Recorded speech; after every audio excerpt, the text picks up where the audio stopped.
Hello everyone, this is Subhendu Das, your physics mentor, and welcome to our session 3 of our class 9 physics chapter, that is describing motion around us.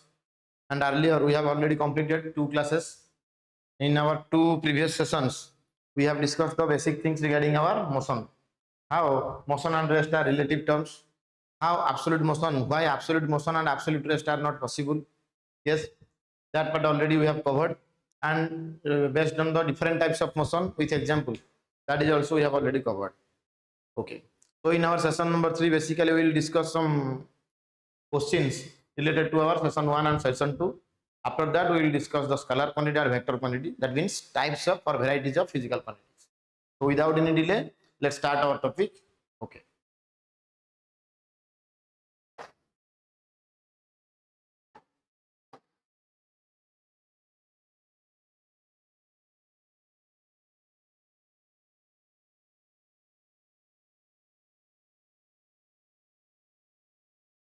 So here the question is asking, read the question properly. It is written, you are moving towards Qutub Minar, and is Qutub Minar at rest or in motion with respect to you? That means, as per the given question, what we have to do? Listen, you are moving towards the Qutub Minar. Am I right? As per the question. Suppose मैं अभी कुतुब मीनार के पास जा रहा हूं, तो with respect to me Qutub Minar rest पे है या मोशन पे है? तो means with respect to me बोल रहा है, मीन्स वो मुझको रेफरेंस पॉइंट मान रहा है. क्लियर? सो आज देखो, ये सपोज कुतुब मीनार, एंड मैं मेरा पोजीशन सपोज यहाँ पे मैं अभी स्टैंडिंग पोजीशन पे हूँ, मैं ऐसे जा रहा हूँ. तो कुतुब मीनार के लिए मैं रेफरेंस पॉइंट मान लूंगा, तो क्या होगा? तो कुतुब मीनार से मेरा जो पोजीशन और डिस्टेंस वो क्या होगा? टाइम के साथ चेंज हो रहा है. दैट मीन्स यहाँ पे आंसर क्या होगा? The answer is in motion. Answer क्या होगा? In motion. Is that clear? क्योंकि जिसको वो रेफरेंस पॉइंट मान रहा है ना, वो मोशन पे, इसीलिए with respect to that reference point और with respect to that person Qutub Minar क्या लगेगा? मोशन पे ही है, as per the given question. Next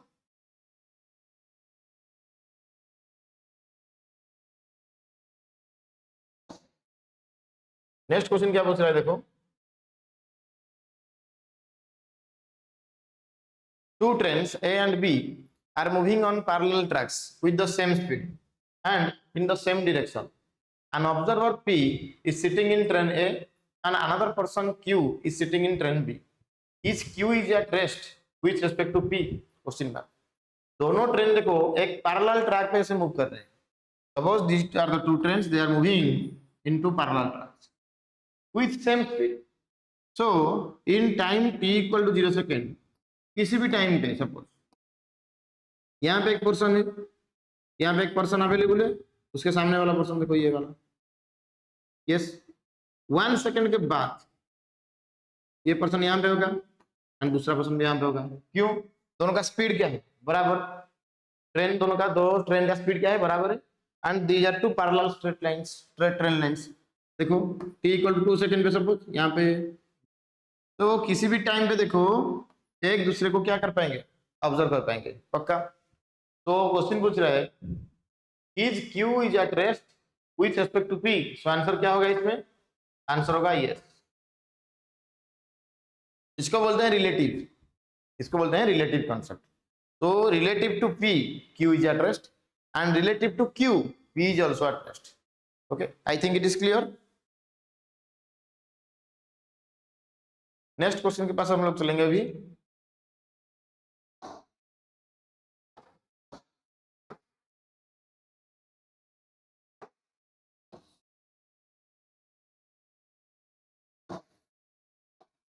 So our question is, motion is an absolute term. Motion is an absolute term. It is true or false? Absolute motion and absolute rest both are completely impossible. So motion is an absolute term. It is false. Then rest is a relative term. Obviously, motion and rest are relative terms. That is true. बहुत आसान question. Based on our previous lecture, these are the questions.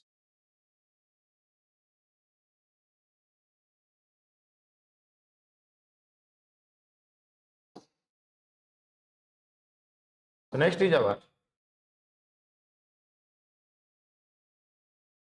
देखो question क्या available है screen के ऊपर, a body can be at rest and in motion at the same time, this true.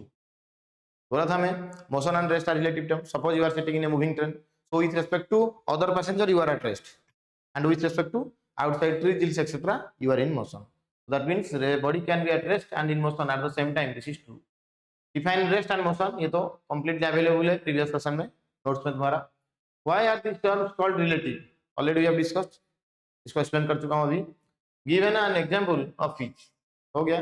A body is sitting in a person is sitting in a moving train, he is at rest with respect to other passengers and he is in motion with respect to outside trees, hills, buildings, etc. Next question. Have you ever experienced that the train in which you are sitting appears to move while you are at rest? Question को सोचो, ये practical case. Have you ever experienced that the train in which you are sitting appears to move while you are at rest? Yes. तो ये practical situation, okay? This is a practical situation. कैसे हम लोग इसको explain करेंगे अभी देखो ये क्वेश्चन को। Suppose two trains are at rest. Let two trains are at rest, are at rest initially in two parallel tracks.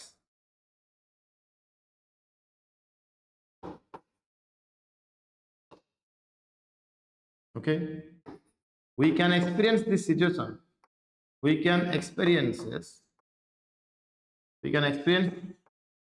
situation when adjacent train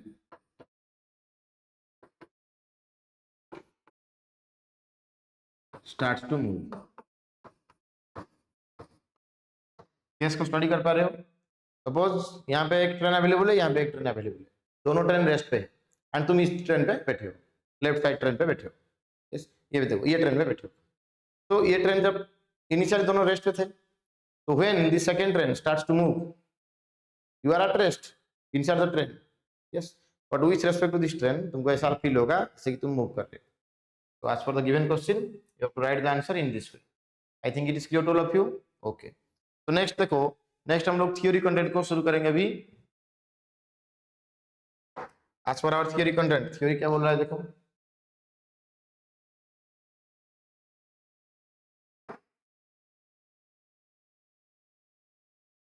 So now we will discuss scalar and vector quantities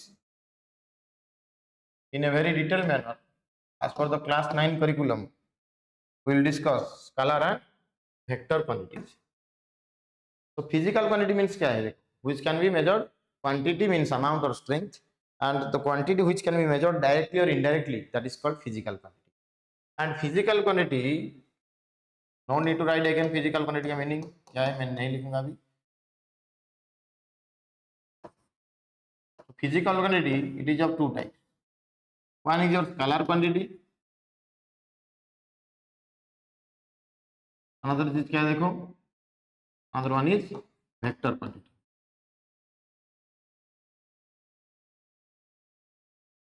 So now give heading scalar quantity.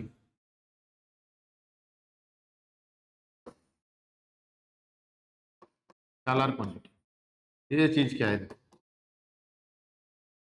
So we all know that scalar quantity के पास तो भी क्या है, in each and every quantity in physics, okay, each and every quantity in physics they are having magnitude. Magnitude का मतलब क्या है, मैं बोला था, yes, numerical value along its unit. तो क्वांटिटी, पहला पॉइंट क्या है, क्वांटिटी और physical quantity which can be specified by magnitude only.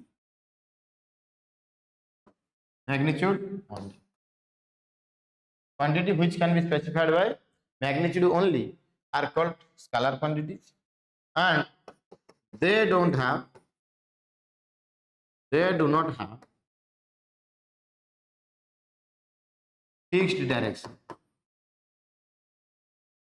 इसका मतलब क्या है?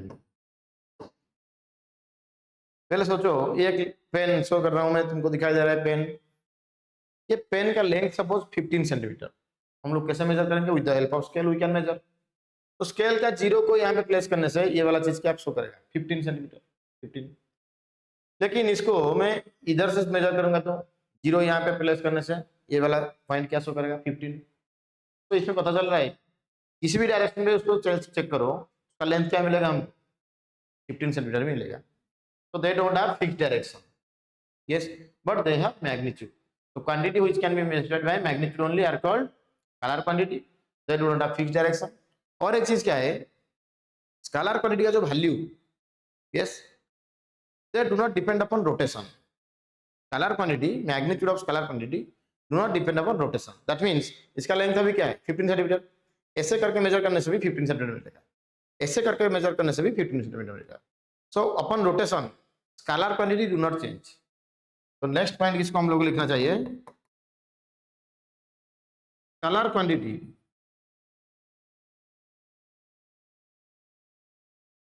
Do not change upon rotation.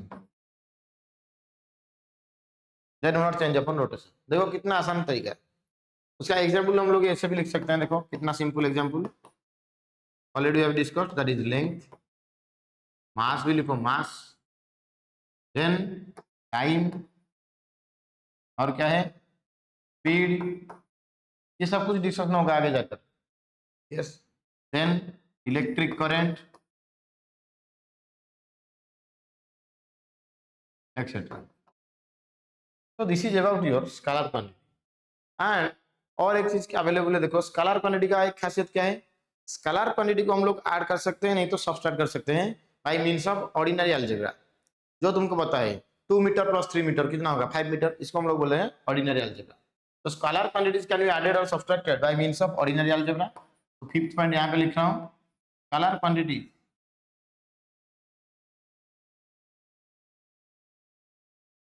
Can be added or subtracted by means of ordinary algebra.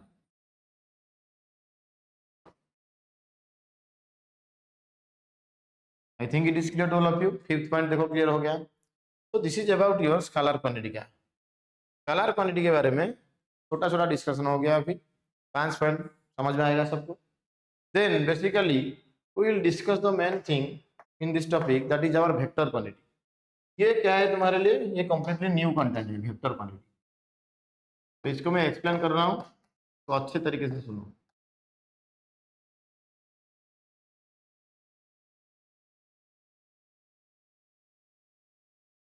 Last point is telling that these quantities are specified by both magnitude and direction. Both magnitude and direction. इनका एक particular direction available. Direction change होगा तो क्या होगा? Direction change होने से vector quantity change हो जाएगा। तो वेक्टर के पास दो चीज अवेलेबल है, इसमें पता चल रहा है हमको। एक है तुम्हारा magnitude as well as direction, whereas scalar के पास ओनली मैग्नीट्यूड अवेलेबल है। देन वेक्टर क्वांटिटी को हम लोग ऐड और सब्ट्रैक्ट जो भी हम लोग करेंगे ना, bye means of vector algebra, तो दे ओबे वेक्टर अलजेब्रा, दे ओबे वेक्टर अलजेब्रा। और क्या चीज अवेलेबल है देखो, upon rotation scalar quantity remains same, but upon rotation vector quantity क्या होगा? डिफरेंट हो जाएगा। तो vector quantity changes upon rotation, that part will be discussed, wait. तो vector quantity changes upon rotation. Next क्या है देखो, और क्या चीज अवेलेबल है इसमें वेक्टर के पास? स्केलर के पास देखो क्या क्या था, they do have fixed direction, vector के पास तो पता चल गया, नॉट चेंज अपन रोटेशन हो गया, and scalar quantity ordinary algebra, and vector quantity को हम लोग ऐड करेंगे या सब्सट्रैक्ट करेंगे bye means of vector algebra. And इसमें ये भी एक चीज अवेलेबल है, एग्जांपल देखो, एग्जांपल क्या है? डिस्प्लेसमेंट, लेकिन डिस्टेंस क्या है? स्केलर क्वांटिटी, डिस्प्लेसमेंट हमारा वेक्टर क्वांटिटी, स्पीड है तुम्हारा स्केलर, लेकिन वेलोसिटी क्या है? Velocity is our vector quantity, momentum क्या है? वेक्टर क्वांटिटी, फोर्स क्या है? वेक्टर क्वांटिटी, एक्सीलरेशन क्या है हमारा? वेक्टर क्वांटिटी, से बहुत सारा क्वांटिटी अवेलेबल है, यस एक्सेट्रा। तो this is about your vector quantity का इंट्रोडक्शन। थोड़े बहुत पता चल गया एक्चुअली वेक्टर के बारे में। तो देखो वेक्टर क्वांटिटी को हम लोग पैरेलल शिफ्ट कर सकते हैं, यस। तो शिफ्टिंग के बारे में बातें करेंगे तो वेक्टर क्वांटिटी को शिफ्ट करने से क्या होगा? चेंज हो जाएगा, लेकिन स्केलर क्वांटिटी चेंज नहीं होगा, यस। एंड वेक्टर को हम लोग पैरेलल शिफ्ट कर सकते हैं, ये बहुत सारा क्वांटिटी अवेलेबल है, that part will be discuss in our higher classes. तो एक क्लास 9 के लिए तुम लोग इतना ही याद रखो, okay, this will help you a lot, okay. तो नेक्स्ट कंटेंट में हम लोग क्या डिस्कशन करेंगे अभी देखो, now we will discuss representation of a vector, representation of a vector, vector को हम लोग कैसे रिप्रेजेंट करेंगे, दैट इज वेरी इंपॉर्टेंट। तो for example let us consider let A is a vector quantity, A को मान लो A is a vector quantity, so it is represented by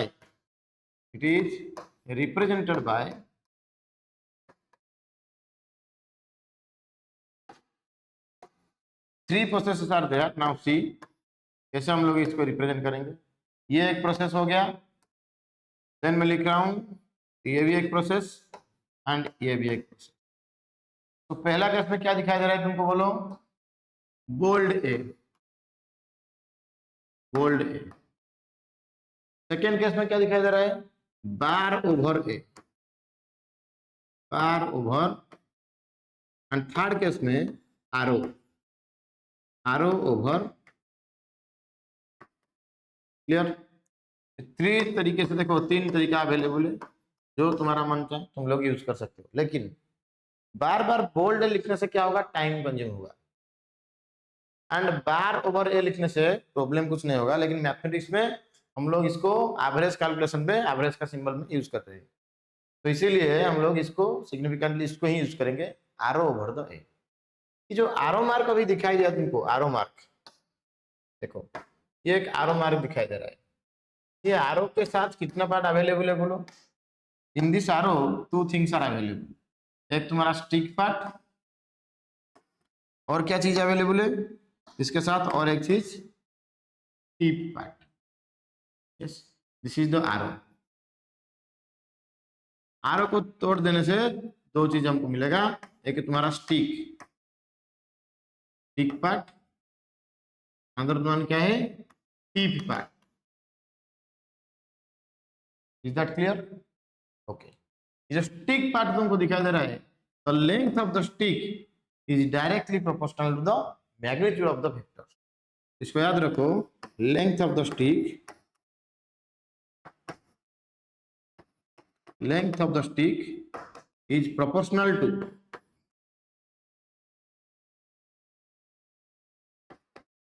magnitude of the vector।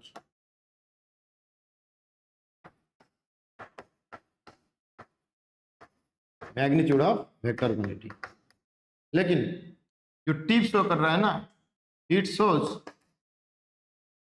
Direction of the vector quantity, it shows direction of vector quantity. देखो कितना आसान हो गया है, समझ पा रहे हो अभी? तो कोई भी वेक्टर के पास दो चीज अवेलेबल है, one is your scalar, another one is vector, sorry magnitude, another one is sorry direction. किसी भी वेक्टर क्वांटिटी के पास दो चीज अवेलेबल है, one is your magnitude, another one is direction.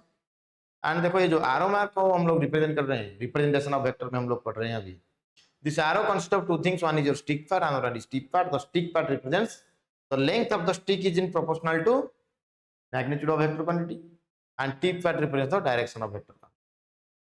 तो इसका सिग्निफिकेंस को हम लोग न्यूमेरिकल पे कैसे अप्लाई करते हैं? सपोज तुमको एक क्वेश्चन दे रहा है अभी, लेट अस थिंक, एक क्वेश्चन दे रहा है तुमको, क्या दे रहा है?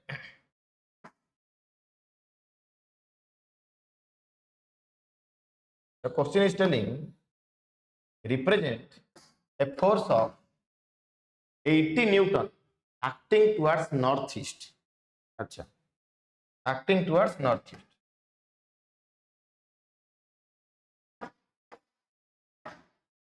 ये चीज तो सबको पता हो गई होगा, एक आसान चीज है, देखो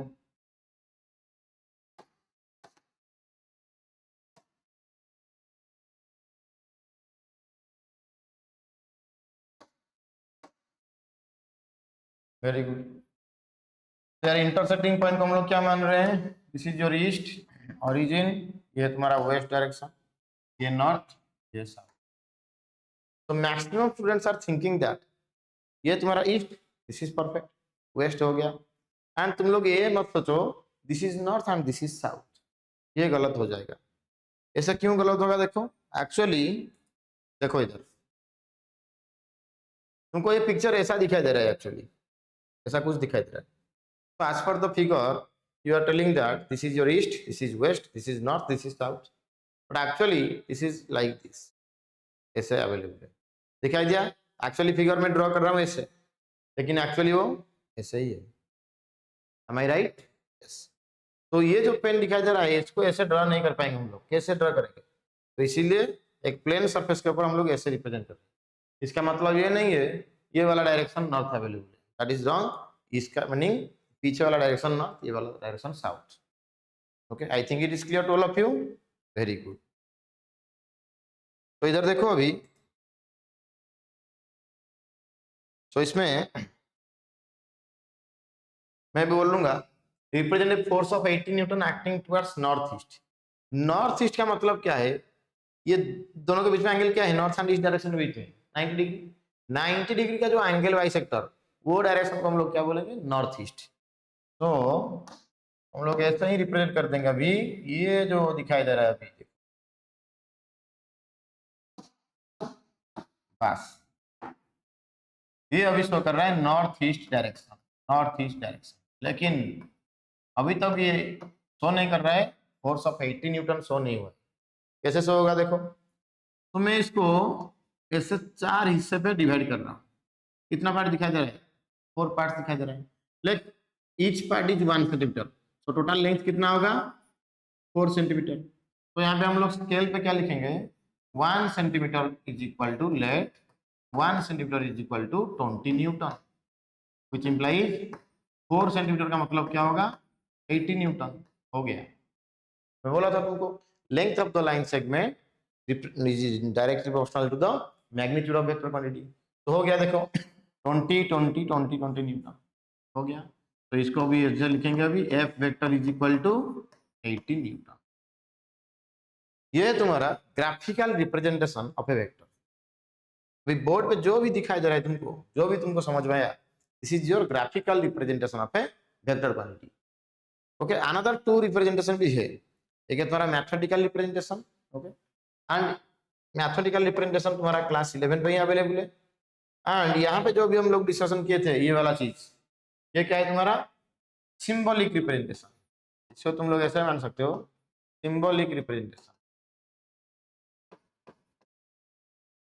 So in class 9 we are discussing about only 2 types of representation of a vector, that is symbolic and another one is graphical.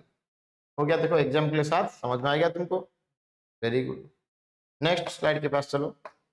In next slide we will discuss what is the point, that is distance and displacement.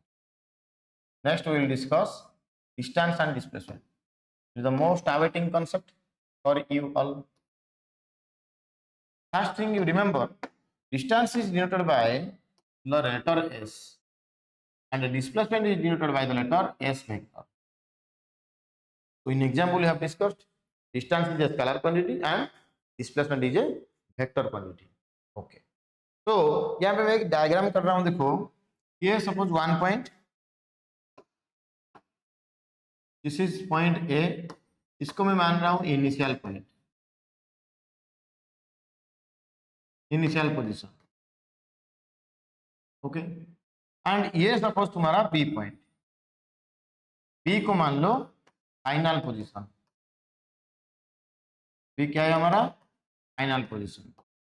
सो तो कोई भी एक person ए से लेकर B तक आने के लिए कितना रास्ता अवेलेबल है, देखो कितना पाथ अवेलेबल है, how many paths are available.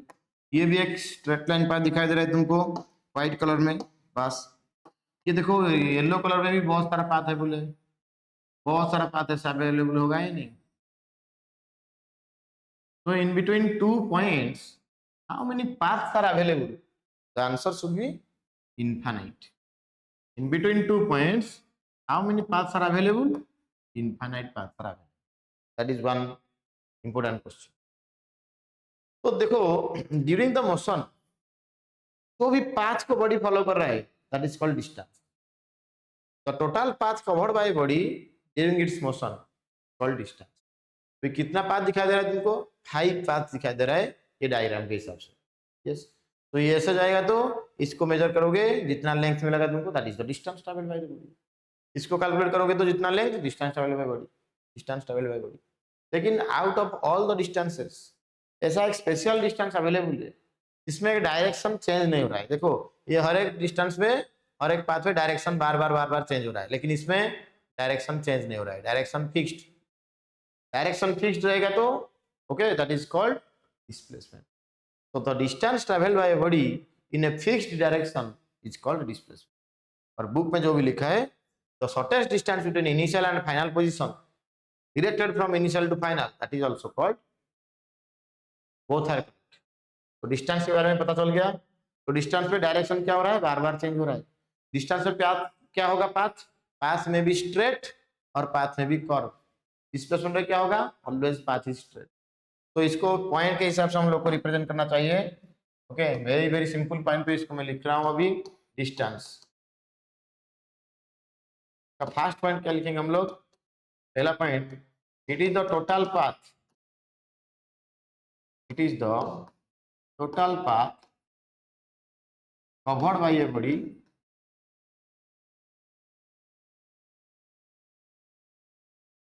During its motion, during its, very good. Second point क्या है, हियर पाथ में भी स्ट्रेट, पाथ में भी स्ट्रेट और कर्व, ये भी होगा। देन थर्ड पॉइंट क्या बोल रहा है, distance is a scalar quantity, it is a scalar quantity. क्यों, इसके बाद कोई फिक्स डायरेक्शन नहीं है, आज it is having no fixed direction, it is having no fixed directions, आज it is having no fixed direction. ये किसके लिए हो रहा है, डिस्टेंस के लिए।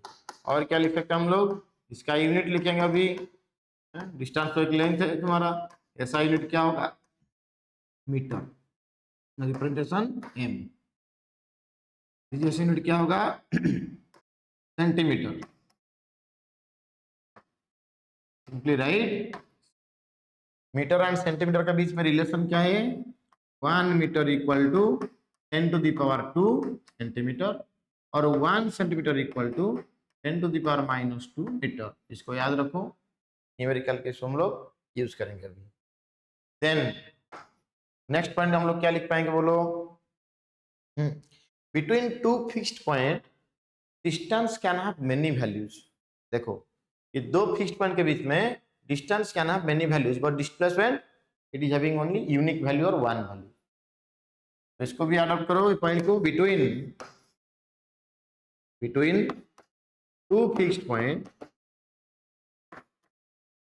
और between two fixed positions distance can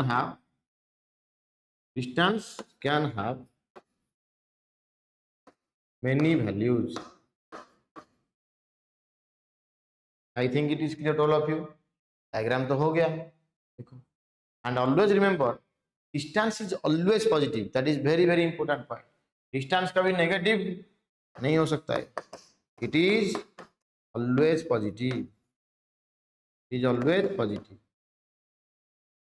it can never be negative. Distance कभी भी नेगेटिव नहीं हो सकता। हाँ, एक बॉडी रेस्ट पे है तो वो कितना डिस्टेंस ट्रेवल कर रहा है after T second, after 5 second, after 10 second. Suppose एक बॉडी रेस्ट पे है तो कितना डिस्टेंस वो ट्रेवल कर रहा है, 0 distance. Distance is always positive, it can never be negative. ये था तुम्हारा सिंपल सा point. Okay, and in case of when a body cover some distance, certain distance, direction कितना बार चेंज हो रहा है, डायरेक्शन चेंजेस कंटिन्यूअसली। ओके, मे भी डायरेक्शन फिक्स्ड भी हो सकता है, डायरेक्शन चेंज भी हो सकता है। यस, दोनों केस अप्लाई होगा क्योंकि ये स्ट्रेट लाइन भी डिस्टेंस में इंक्लूड है। तो इसमें मैं लिखा हूं ना, ये तो पाथ में भी स्ट्रेट और कर्व, तो पाथ स्ट्रेट होने से डायरेक्शन फिक्स्ड है, पाथ कर्व होने से डायरेक्शन फिक्स नहीं है, डायरेक्शन चेंज होगा। एंड कितने बार डायरेक्शन चेंज होगा वो भी हम लोग काउंट नहीं कर पाएंगे। कर्व पाथ में कितना बार डायरेक्शन चेंज हो रहा है, that can not be determined, infinite answer होगा। ओके, तो this is about distance. And representation के बारे में क्या लिखेंगे हम लोग, इट इज रिप्रेजेंटेड बाय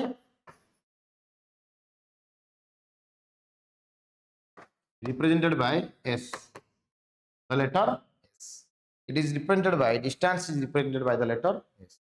देखो, this is about your distance। इसके बाद now we will discuss about displacement।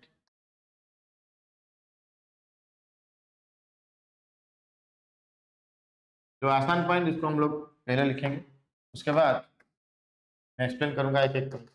पहला चीज क्या है, it is the distance travelled by body, it is the distance travelled by a body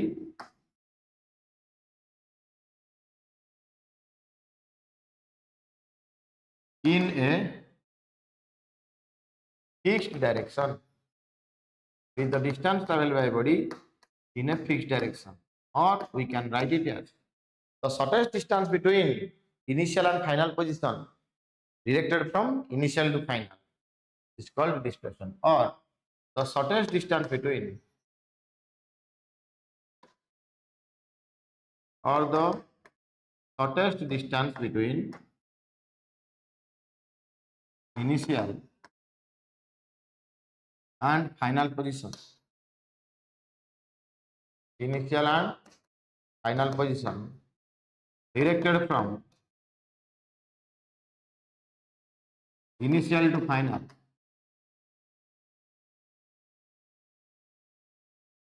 is called displacement। ये जो language अभी मैं लिख रहा हूँ ना सेकेंड पॉइंट पे, ये लैंग्वेज का खासियत क्या है देखो, तो shortest distance between initial and final position, यहाँ तक मैं जो भी लिखा हूँ ये मैग्नीट्यूड शो कर रहे हैं। क्लियर? एंड जो व्हाइट कलर लाइन में मैं अंडरलाइन कर रहा हूँ ना, directed from initial to final, directed from initial to final, ये क्या शो कर रहा है, it shows the direction. So ये क्या है, अभी डिस्प्लेसमेंट एक वेक्टर क्वांटिटी है, so now we can write it as, so it is represented by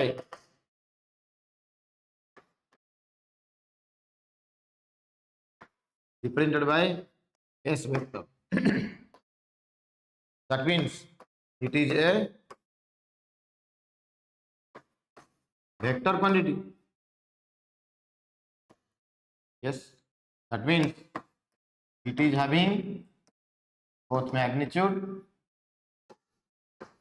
it is having both magnitude and directions, it is having both magnitude and, am I right? yes। then fourth point में क्या लिखेंगे हम लोग, displacement can be, it can be, remember, positive, negative or zero। so when and how the displacement can be positive or negative or zero, I will explain, wait। then between two fixed position, between, पहले लिखो, here the path में भी straight और curve उसमें लिखे थे हम लोग, इसमें क्या होगा, here the path is always, here path is always straight. क्यों? बॉडी जो डिस्टेंस कवर कर रहा है इन फिक्स डायरेक्शन पे ही है। Here the path is always straight path. ये पॉइंट समझ में आ गया? परफेक्ट। देन पॉइंट नंबर 6 के पास चलो। पॉइंट नंबर 6 क्या बोल रहा है देखो, between two fixed positions, between two fixed positions, displacement have unique value. Displacement have unique और वन वैल्यू। लेकिन दो फिक्स्ड पोजीशन के बीच में डिस्टेंस का कितना वैल्यू अवेलेबल है? Many values are available. तो पाथ में भी स्ट्रेट और कर्व हो गया, sorry path is always straight. Distance में क्या था? पाथ इज में भी स्ट्रेट और कर्व। ये तो डायरेक्शन के बारे में लिख सकते हैं, हम लोग लिख चुके हैं। इसका यूनिट लिखो, यूनिट के बारे में नहीं लिखे हम लोग। क्या यूनिट क्या है? बस यूनिट क्या होगा? In SI the unit is metre and in CGS the unit is centimetre. Okay, is correct. और क्या पॉइंट्स उठ गया देखो, तो सर्च करेंगे तो इज ऑलवेज पॉजिटिव मैं लिखा हूँ, बिटवीन टू एनी वैल्यूज हो गया। Very good. तो अभी डिस्प्लेसमेंट के बारे में, how and when the displacement is positive, negative और जीरो। सपोज मैं बोल रहा हूँ तुमको एक्सप्लेनेशन, इसको ऑब्जर्व करो। सपोज मैं तुमको पूछूंगा अभी, यहाँ पे एक होम, एक स्टूडेंट का ये होम, ये है school. Clear? Okay. And home to school ये डिस्टेंस है तुम्हारा 5 किलोमीटर। क्वेश्चन में क्या अवेलेबल है? A boy moves from home to school, ये कंडीशन अवेलेबल है। कैसे? होम से लेकर स्कूल तक वो बॉय ट्रैवल करते हैं। मैं तुमको अभी पूछूंगा अभी क्या, what is the distance travelled by the boy from home to school? और आंसर क्या होगा? 5 kilometre. What is the distance travelled by the boy from school to home?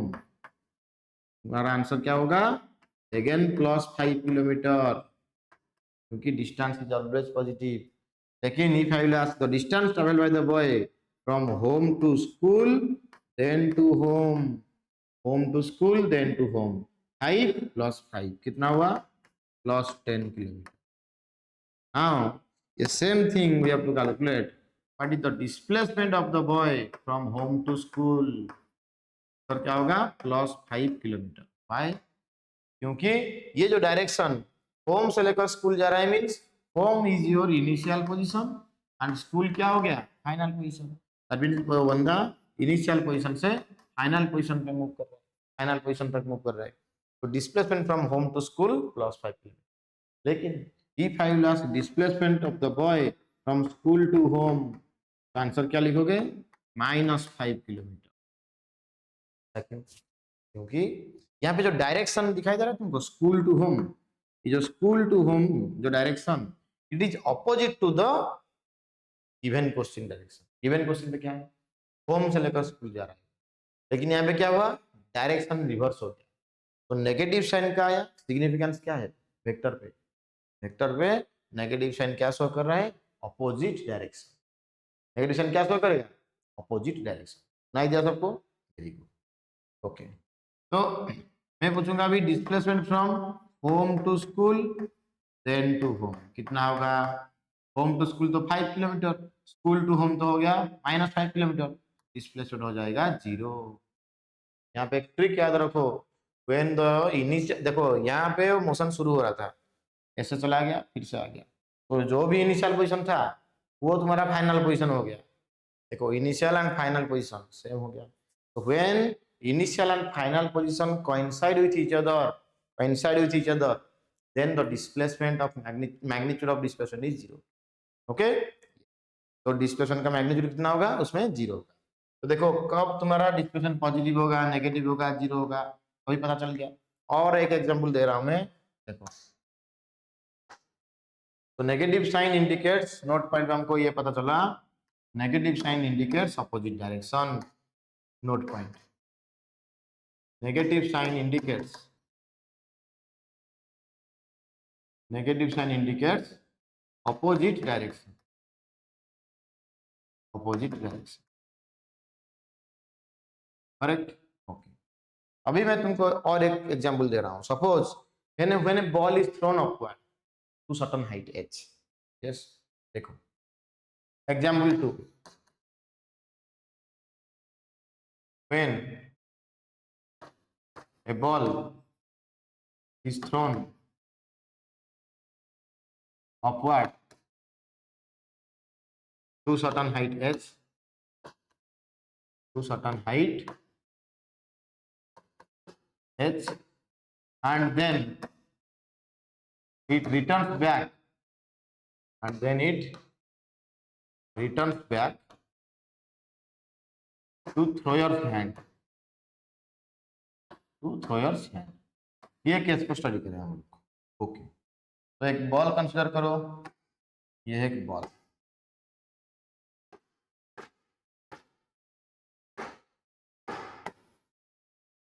Okay.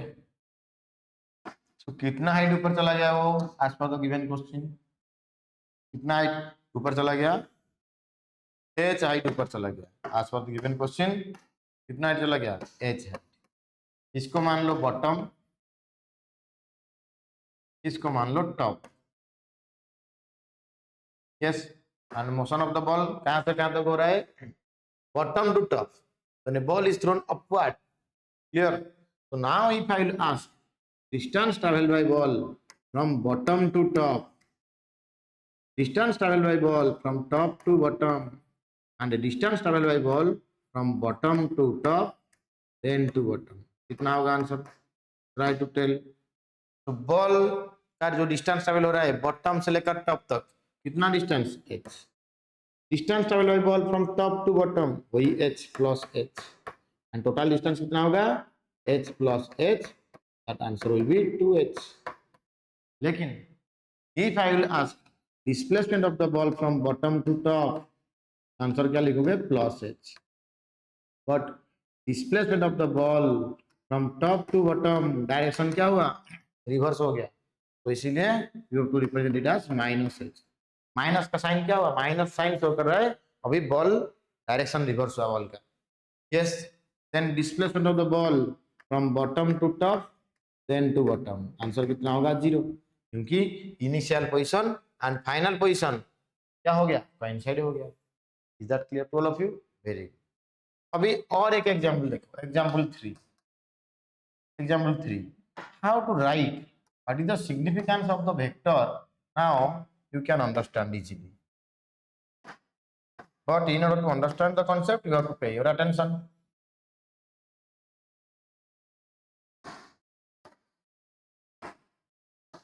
तो हमको अभी पता चल रहा है, अभी ये है तुम्हारा ईस्ट, ये है तुम्हारा वेस्ट, नॉर्थ, साउथ।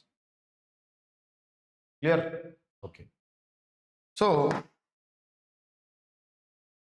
सपोज ये 1 मीटर, ये 2 मीटर, ये 3 मीटर, तो ये एक बंदा 3 मीटर अभी कवर कर। यस, तो मैं तुमको पूछूंगा व्हाट इज द डिस्प्ले, देखो स्ट्रेट लाइन पे जा रहा है वो, ओ से लेकर ए, बी केयरफुल, एंड यहाँ पे देखो O टू B, ये भी क्या है, 3 मीटर, परफेक्ट। तो इधर देखो अभी अच्छे से, मैं तुमको बोलूंगा distance from O to A कितना लिखोगे, मीटर, लेकिन displacement from O to A, sorry, distance from O to B, यहाँ पे पूछ रहा हूं मैं distance from O to B, answer क्या होगा, वही plus 3 kilometre, perfect, very good. लेकिन displacement from O to A, displacement क्या है हमारा, एक वेक्टर क्वांटिटी, वेक्टर के पास क्या अवेलेबल है, मैग्नीट्यूड एंड इस डायरेक्शन। तो O से लेकर A तक मैग्नीट्यूड क्या है, 3 मीटर, एंड क्या हो रहा है, towards east, towards east, this is the answer. इन पे कट रहा है अभी देखो, 3 मीटर टुवर्ड्स ईस्ट। पक्का? Now, if I will ask, what is the displacement of the body from O to B?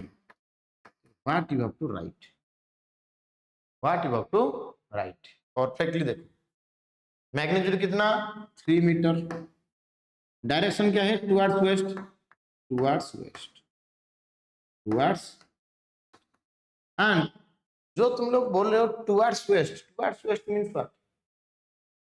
Opposite to east, opposite to east. So इसको हम लोग ऐसे भी लिख सकते हैं 3 metre negative of east. Negative का सिग्निफिकेंस क्या है? Opposite direction. Perfect. That means ये माइनस साइन को 3 के साथ मल्टीप्लाई करने से -3 मीटर ईस्ट। करेक्ट। अभी समझ में आया? देखो तो कितना तरीका देखो अवेलेबल है। कोई भी चीज को मैथमेटिकली हम लोग जो रिप्रेजेंट करना है, मैथमेटिक्स क्या है? एक language actually, in order to understand the whole concept. बार बार डायरेक्शन रिवर्स हुआ, ऐसा हुआ, ऐसा हुआ, इसको हम लोग बार बार कंसिडर नहीं करना चाहिए। बस मैथमेटिकली लिखने से सब कुछ पता चल जाएगा। एंड मैथमेटिकली लिखने से क्या होगा? बहुत सारा चीज को हम लोग छोटे एरिया से कोइंसाइज मैनर पे लिख पाएंगे, बहुत सारा कॉन्सेप्ट। आगे जाकर हम लोग ग्राफ स्टडी करेंगे, ग्राफ के बारे में भी डिस्कशन करूंगा। Weight of that moment, distance, displacement, speed, velocity, acceleration, ये टोटल कॉन्सेप्ट खत्म होने के बाद हम लोग ग्राफ शुरू करेंगे। क्लास 9 बच्चे के लिए ग्राफ एक बहुत बेहतरीन and important content. In that case also बहुत सारा चीजों को एक कोइंसाइज मैनर में हम लोग रिप्रेजेंट करेंगे। That is the significance of graph. Okay, तो यहाँ पे पता चल गया तुमको 3 मीटर टुवर्ड्स वेस्ट भी लिख सकते हो, नहीं तो 3 मीटर नेगेटिव ऑफ ईस्ट लिख सकते हो, नहीं तो -3 मीटर कमा ईस्ट भी लिख सकते हो। तीनों आंसर करेक्ट है। अभी पता चला what is the significance of negative sign. ये बॉल का एग्जांपल समझ में आया अभी तुमको? Very good. तो now we will discuss some numericals related to this content, that is your distance. बहुत बेहतरीन क्वेश्चन अवेलेबल है। देखो very very important point, very important.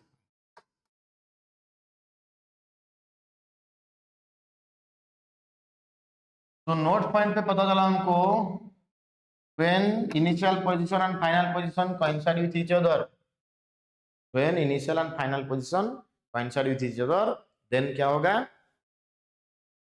magnitude of displacement is 0। पहला पॉइंट क्या है? when initial and final position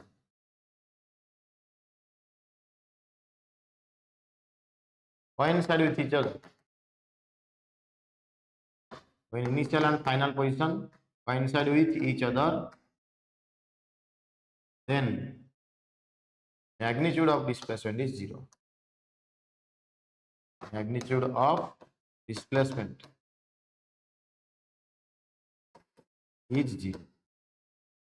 और second point में क्या पता हो रहा चाहिए? देखो सपोज एक बंदा स्ट्रेट लाइन पाथ में मूव कर रहा है, ए से लेकर बी, यहाँ पे वो मूव किया A to B in a straight path.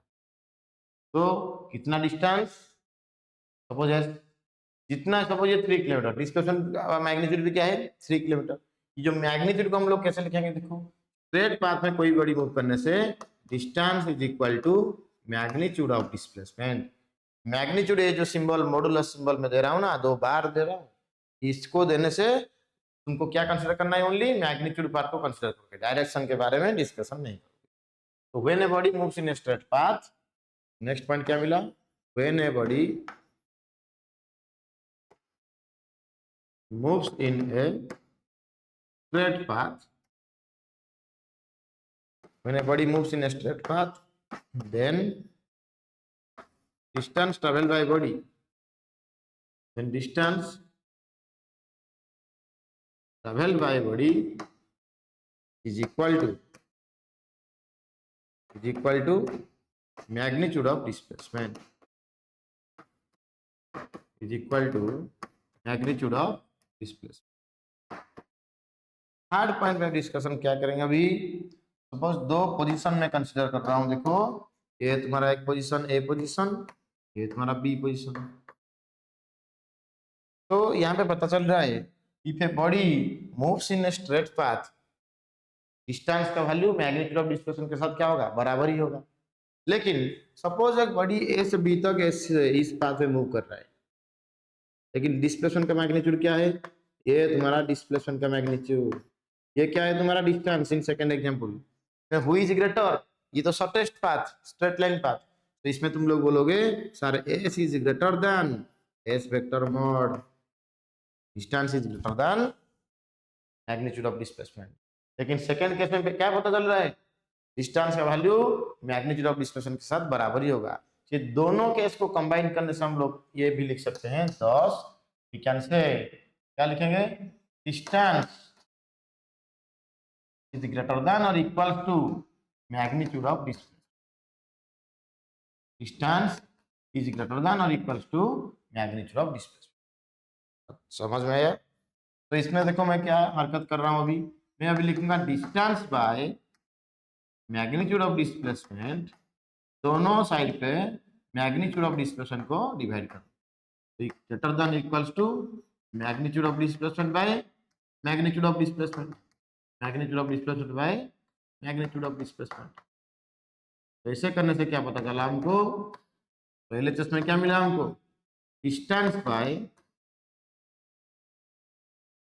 Magnitude of displacement is greater than equals to 1, and उसका रेसिप्रोकल लिखने से क्या होगा, और ऐसे भी लिख सकते हो displacement magnitude divide by distance, इसका आंसर लेस देन और इक्वल्स टू 1। सही तरीके से समझ में आया सबको, वेरी गुड। तो this is about the content और important point related to distance and displacement. I think it is very very clear to all of you. तो इसीलिए मैं लिखा हूँ heading very important point. So when the magnitude, आगे जाकर इस तरीके का क्वेश्चन हम लोग फेस करेंगे स्पीड वेलोसिटी के अंदर भी, बी केयरफुल। ओके, सो ये कंटेंट होने के बाद now proceed towards some numericals.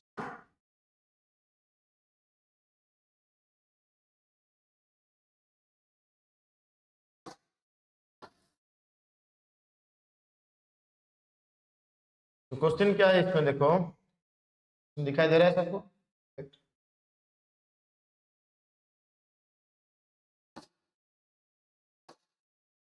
A body travels in a semicircular path of radius 10 meter, starting its motion from point A to point B. तो एक सेमीसर्कुलर पाथ हमको ड्रॉ करना चाहिए। Okay, what is our aim, to draw a semicircular path.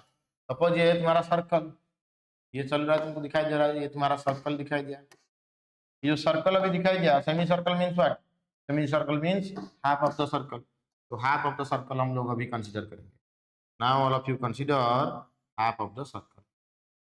Half of the circle को हम लोग क्या मानेंगे, सेमी सर्कल। तो ये पॉइंट को मान लो, ये पॉइंट तुम्हारा ए पॉइंट, ये तुम्हारा B point, semi circular path, and ये तुम्हारा सेंटर ऑफ द सर्कल था। रेडियस कितना दे रहा है, 10 मीटर। तो क्वेश्चन पूछ रहा है, देखो ए से लेकर बी पॉइंट तक वो चलाया वो बड़ी, ऐसे आने से calculate the distance and displacement. तो आराम से तुम लोग बोल पाओगे डिस्टेंस कितना होगा, टोटल सर्कल का पेरीमीटर जो भी है, एक सर्कल में मूव करने से क्या होगा, एक सर्कुलर पाथ में कंप्लीट एक राउंड कंप्लीट करने से distance is equal to the perimeter of the circle और circumference of the circle that is equal to pi r. Radius क्या है तुम्हारा, r is equal to 10 metre. तो यहाँ पे डिस्टेंस क्या होगा, हाफ ऑफ द सर्कल। तो half circle means 2 pi r divide by 2, so answer होगा पाई आर। पाई का वैल्यू क्या है 3.14 एंड रेडियस का वैल्यू क्या दे रहा है तुमको 3.14 इंटू 10 मीटर, तो ये हो जाएगा 31.4 मीटर। लेकिन डिस्प्लेसमेंट क्या होगा, डिस्प्लेसमेंट का मैग्नीट्यूड क्या होगा बोलो, डिस्प्लेसमेंट का मैग्नीट्यूड क्या है, it is the shortest path between initial and final position.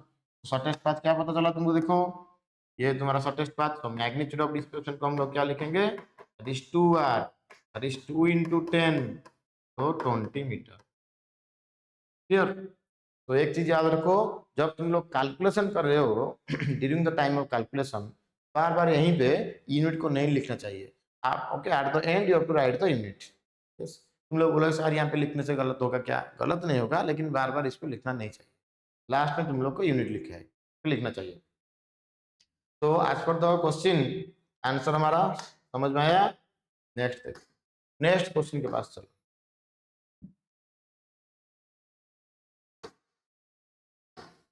Next question क्या बोल रहा है देखो।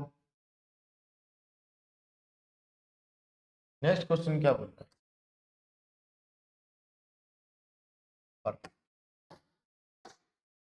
A person moves from A to B 4 km towards east and from B to C 3 km due north.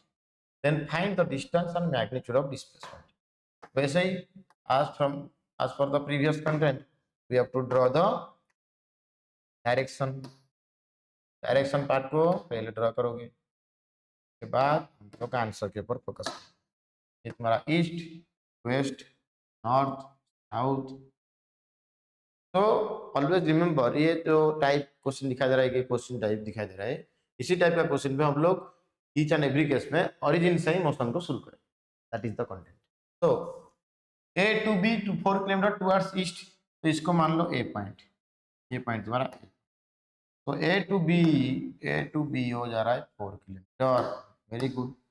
तो B point क्या है तुम्हारा? ये तुम्हारा बी पॉइंट, ये तुम्हारा 4 किलोमीटर एंड टुवर्ड्स ईस्ट हो गया। And B to C 3 kilometre due north. अभी बी टू सी अभी जा रहा है 3 किलोमीटर। वेरी गुड, अभी जा रहा है वो बी टू सी। तो this point is your C and this is 3 kilometre. Distance कितना हुआ? सो डिस्टेंस होगा तुम्हारा 4 + 3 दैट इज 7 किलोमीटर। लेकिन मैग्नीट्यूड ऑफ डिस्प्लेसमेंट क्या होगा?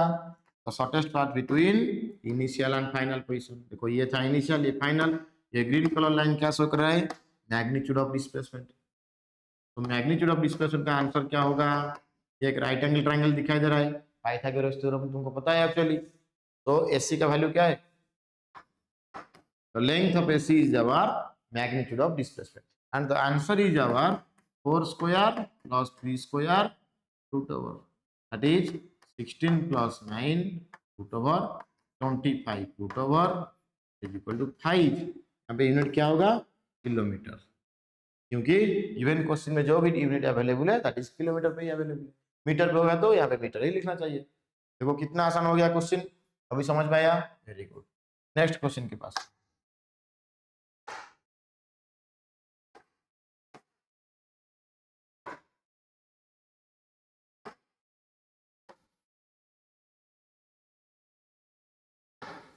So the question is, what is the ratio of SI to CGS unit of displacement? SI to CGS unit of displacement. तो पूछ रहा है वो SI unit of displacement divided by CGS unit of displacement.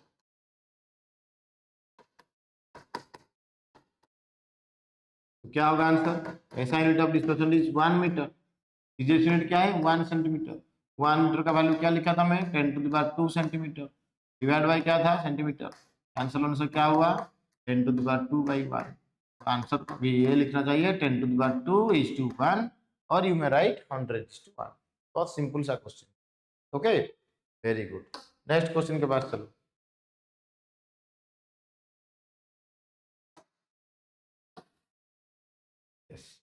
ये question actually क्या पूछ रहा है, पहले उसको अच्छे से पढ़ो। Read the question carefully. After that, try to solve. Without the proper reading, don't even try to proceed in the question. A body moves 3/4 of a circle of radius r. What is the magnitude of its displacement? Very easy question. 3/4 का meaning क्या है? Okay, circle को हम लोग divide करने से कितना part मिलेगा पता है तुमको? ये देखो, इसे डिवाइड में कर रहा हूँ।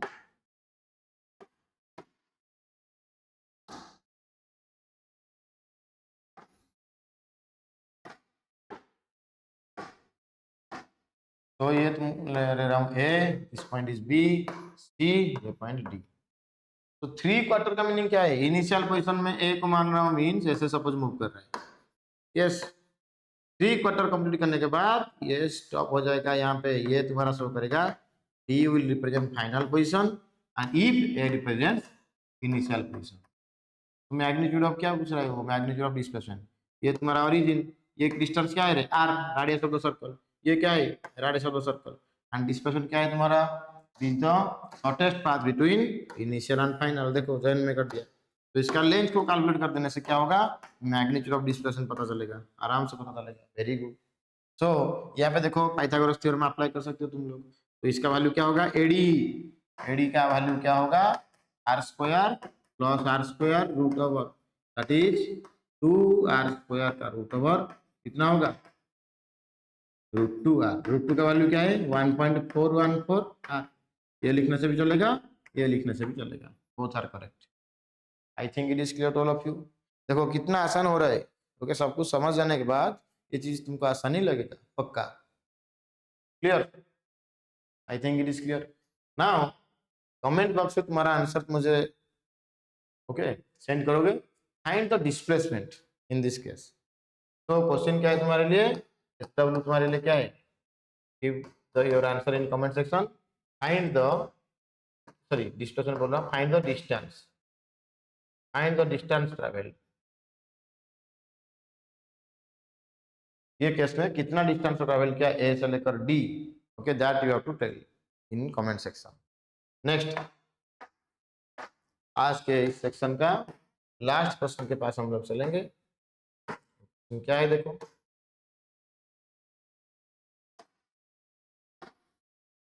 a farmer moves along the boundary, farmer moves along the boundary of a square field of side 10 meter in 40 second. Okay, ये सपोज तुम्हारा स्क्वायर फील्ड, ये तुम्हारा स्क्वायर फील्ड, इसका साइड क्या है 10 मीटर, इस साइड क्या है तुम्हारा 10 मीटर। एंड ए, इसको ऐसे ले जाओ, ए बी सी, वो सपोज ऐसे मूव कर रहे हैं। क्लियर, फिर से क्वेश्चन करो। A farmer moves along the boundary of a square field of side 10 meter in 40 seconds. के total A B C D A कितना टाइम लग रहा है उसको 40 सेकेंड। लेकिन ए बी सी डी ए कितना डिस्टेंस ट्रेवल किया 10 10 10 10 प्लस करने से क्या होगा 40 मीटर। ओके, तो what will be the magnitude of displacement of the farmer eight the end of 2 minutes 20 second. तो मुझे बस बोलो इन, यहाँ पे मैं लिख रहा हूँ टाइम, यहाँ पे मैं लिख रहा हूँ डिस्टेंस ट्रैवल। तो एज पर द क्वेश्चन हमको ये यहाँ पे ये पता चला इन 40 सेकेंड्स कितना डिस्टेंस ट्रैवल किया वो 40 मीटर। परफेक्ट। तो 40 मीटर मीन्स व्हाट, एक ही राउंड, वन राउंड कंप्लीट कर रहे हैं वो। तो डिस्टेंस ट्रैवल को ना लिखकर नंबर ऑफ राउंड्स कंप्लीट कर लिखो, number of rounds completed. Perfect. तो 40 सेकंड में एक राउंड कंप्लीट हुआ, तो 2 मिनट्स 20 सेकंड। इसका मतलब क्या है, 2 मिनट्स का मतलब क्या है, 1 मिनट 60 सेकंड, 2 मिनट्स 120 सेकंड। 120 के साथ 20 ऐड करने से कितना होगा 120 प्लस 20 दैट इज 140 सेकंड्स। तो यूनिटरी मेथड अप्लाई करने के तो क्या होगा, देखो इधर मैं तुमको भी पूछूंगा 40 सेकंड पे एक राउंड, तो 1 सेकंड में कितना राउंड होगा 1/40 राउंड्स, 1/40 राउंड्स। तो 140 सेकंड में कितना राउंड होगा 1/40 into 140, this is equal to 14/4। 14/4 is 7/2। 7/2 का मतलब क्या है 3.5 राउंड्स। Very good. तो 2 मिनट्स 20 सेकंड के बाद कितना राउंड कंप्लीट होगा 3.5 राउंड्स, इतना ही कंप्लीट हो पाएगा। तो 3.5 राउंड पे इनिशियल एंड फाइनल क्या है उसको पता करना चाहिए। देखो ए है तुम्हारा इनिशियल लोकेशन, एक राउंड हो गया, 2 राउंड, 3 राउंड। तो 3 राउंड के बाद इनिशियल एंड फाइनल कोइंसाइड हो रहा है, उसके बाद हाफ राउंड 3.5 ना यहाँ पे। Very good. So after 3.5 round, if A is your initial position, then C will represent final position. Are you getting my point? Very good. तो A तुम्हारा इनिशियल, C फाइनल, के बाद you can easily calculate the magnitude of displacement. बस join कर दो. Join करने से can calculate the value perfectly. तो यहाँ पे एक राइट एंगल ट्रायंगल दिखाई दे रहा है, ये 10 ये 10. तो AC का वैल्यू क्या होगा? AC is equal to 10 square plus 10 square root over. तो कितना हुआ? कितने बार 10 स्क्वायर का कर रहे हैं? 2 टाइम्स. तो 2 times of 10 square root over. 10 square का रूट ओवर क्या है? 10. 2 का रूट ओवर क्या है? √2. तो 10 √2 मीटर. तो क्या लिखोगे? मीटर दे रहा है ना. Very good. So we can write it as 10 √2 metre. 10 √2 metre. √2 का वैल्यू मैं बोला था तुमको 1.414. कितना होगा? 14.14 मीटर. जो भी लिखने से चलेगा. Are you getting my point? Perfect. तो इसी तरीके से हम लोग डिस्टेंस एंड डिस्प्लेसमेंट रिलेटेड जो numerical, now we can solve in this way. आगे जाकर हम लोग स्पीड, वेलोसिटी, एक्सेलरेशन, बहुत सारा न्यूमेरिकल सॉल्व करूंगा मैं. इसके अलावा डिस्टेंस डिस्प्लेसमेंट के रिलेटेड और भी numerical we will discuss. Okay. तो आज के इस सेशन तुमको कैसा लगा कमेंट बॉक्स में जरूर बताना. मुझे समझ में आ रहा है या नहीं कंटेंट, या स्पीड अप हो रहा है, ज्यादा स्पीड हो रहा है. ओके. तो जो भी छूट रहा है पॉइंट, ओके, उसको भी तुम लोग बोल सकते हो. क्वेश्चन का लेवल और हाई करोगे हम लोग. ओके. आगे जाकर हम लोग और हाई लेवल क्वेश्चन भी डिस्कशन करूंगा मैं. तो गिव योर सपोर्ट. ओके. तो आज के इस सेशन 3 के लिए इतना ही.